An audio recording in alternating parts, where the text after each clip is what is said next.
kami dari kelompok 4 akan mempresentasikan hasil kerja kami. Nama saya Rani Andriani. Nama saya Mariski Togatoro.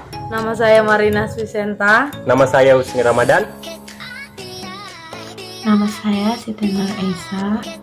Saya akan membahas tentang efek nilai kurs perbankan akibat adanya pandemi yang mempengaruhi perbankan. Pandemi COVID-19 terhadap sektor perbankan dan pangan di Indonesia semakin meresahkan. Semakin meningkatnya jumlah kasus COVID-19 di Indonesia menyebabkan sejumlah aktivitas ekonomi melambat. Jika tidak diantisipasi segera mungkin, dampak yang mengenai sektor real bisa merembet ke sektor perbankan dan ketahanan pangan. Sektor perbankan juga akan terstimulasi untuk menyesuaikan suku bunga guna merangsang pelaku usaha untuk ekspansi. Pandemi global COVID-19 tidak saja menimbulkan masalah kesehatan masyarakat, namun juga berpengaruh terhadap perekonomian global termasuk Indonesia. Jadi di sini saya ingin menjelaskan minat masyarakat terhadap kredit pada masa perbankan. Perbankan tengah mengkaji untuk menurunkan suku bunga kredit termasuk di segmen konsumer untuk menyesuaikan kebijakan yang sudah ada diambil regulator perbankan. Jadi menurut saya besarnya minat masyarakat pada kredit perbankan dikarenakan mereka membutuhkan uang di masa pandemi ini. Karena di masa pandemi ini suku bunganya turun, maka banyak masyarakat untuk berkredit agar mereka bisa menjalankan hidup mereka di masa pandemi ini.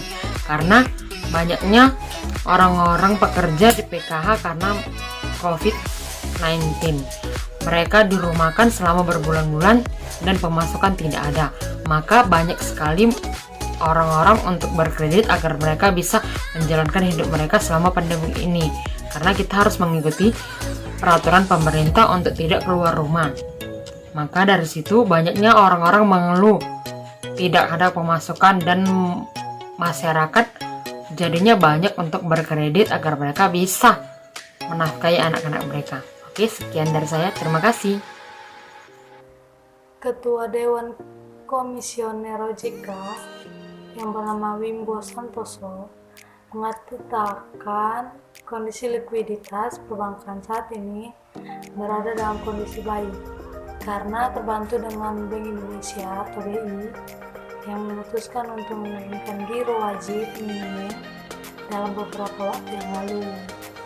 Jadi bank masih aman sekarang. Menurut Bapak Gubernur BI, Peri Warjio, mengatakan bahwa COVID-19 tidak berdampak ke perbankan. COVID-19 adalah masalah kemanusiaan dan kesehatan. Bapak Peri juga menjelaskan kondisi perbankan di Indonesia sangat sehat.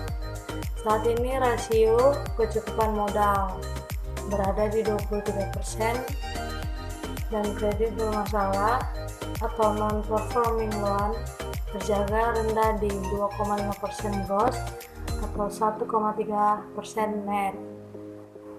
Namun, Peri mengakui bahwa ada beberapa isu yang perlu menjadi perhatian, misalnya itu kayak risiko NPL, karena perlambatan ekonomi membuat kinerja perusahaan dan UMKM ikut turun. Jadi UMKM tidak bisa berjalan dan pendapatan pun berkurang. Debitur kecil pun mengalami gangguan karena COVID-19, bukan karena mereka gemplang, tapi karena mereka tidak bisa bekerja. Itulah yang harus menjadi perhatian. Hal yang mempengaruhi perbankan dalam masa COVID-19. Yang pertama, kredit macet. Yang kedua, risiko pasar. Yang ketiga, risiko likuiditas. Beberapa langkah kebijakan kebijakan yang diambil oleh Bank Indonesia, baik moneter maupun makroprudensial, mulai dari penurunan suku bunga acuan dalam beberapa tahap menjadi saat ini 4,25%. Stabilitas nilai tukar rupiah, pasar uang dan falas, pelonggaran likuiditas lewat relaksasi JWM, serta kebijakan di sistem pembayaran. Perlambatan ekonomi global sejak tahun 2019 lalu ditandai dengan penurunan harga komoditas seperti batu bara dan kelapa sawit, juga turut mempengaruhi permintaan kredit perbankan. Pertumbuhan kredit hingga akhir 2020 melambat menjadi kisaran 4-6% year on year atau YoY.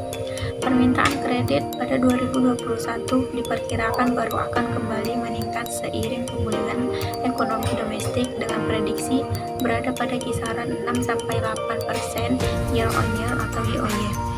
Menurut Peter, bank hanya akan mengalami kesulitan likuiditas saja dalam masa pandemi ini. Hingga saat ini belum ada tanda-tanda bank yang mengalami kesulitan likuiditas. Dan di sini saya akan membahas yang bagian E, yaitu tentang contoh perbankan yang sangat terpengaruhi atau terkena imbas dalam efek COVID-19 dalam kegiatan operasionalnya. Di sini ada 4 yang saya tahu, yaitu adalah yang pertama adalah penutupan unit operasional bank, dan yang kedua adalah jam operasional bank, dan yang ketiga adalah sleep operation bank, dan ada yang keempat yaitu meningkatnya biaya operasional bank. Oke, saya akan membahas yang pertama dulu, yaitu penutupan unit operasi bank. Banyak kantor unit seperti kantor kas, kantor cabang, atau kantor pembantu telah ditutup oleh bank pusat. Meningkatnya tingginya risiko virus COVID-19 ini, banyak layanan dipindahkan ke kantor pusat semua untuk menghindari banyak risiko operasional bank. Yang kedua adalah jam operasional bank. Di sini banyak bank yang telah melakukan jam operasional yang telah dibatasi untuk mengurangi risiko operasional akibat beradapnya COVID-19. Untuk memperlakukan jam operasional bank ini pun berbeda-beda setiap bank, tergantung kebijakan dari kantor pusatnya bank, baik konvensional maupun syariah. Rata-rata bank beroperasi 6 jam dalam satu hari. Dan yang ketiga adalah sleep operation. Di sini adalah di mana 50% karyawan bekerja di kantor bank, yang 50%-nya lagi yaitu WFA, work of home.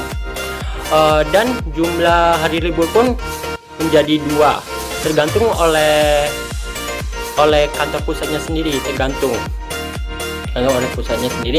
Jadi ada yang 2 hari libur dan ada 5 hari libur dalam seminggu. Yang keempat adalah meningkatnya biaya operasional bank seperti pemberian masker, sanitizer, disinfektan, dan lain-lain. Sedangkan pembelian masker itu cukup terbatas, yaitu masker saat ini di dalam kondisi COVID-19 ini, harga masker melonjak melambung tinggi, seperti bisa sekotak itu 300.000, atau itu sanitizer pun agak membengkak. Untuk mencegah penyebaran COVID-19, bank harus mampu mengkonsumisasi layanan bagi nasabah dengan menyediakan hand sanitizer, disinfektan, masker, dan menyediakan yang senantiasa berganti, tidak saja untuk nasabah, bahkan untuk karyawan. Mencari masker dan hand sanitizer saja sudah sulit, dan meningkatnya biaya operasional menjadi meningkatnya signifikan karena bank juga harus mengeluarkan budget untuk mengobati karyawan yang terjangkit COVID-19. Mengeluarkan biaya seperti ini baru terjadi di tahun 2020. Petani sibuk menanam padi, menanam padi di tengah sawah. Kami tutup perasaan-perasaan.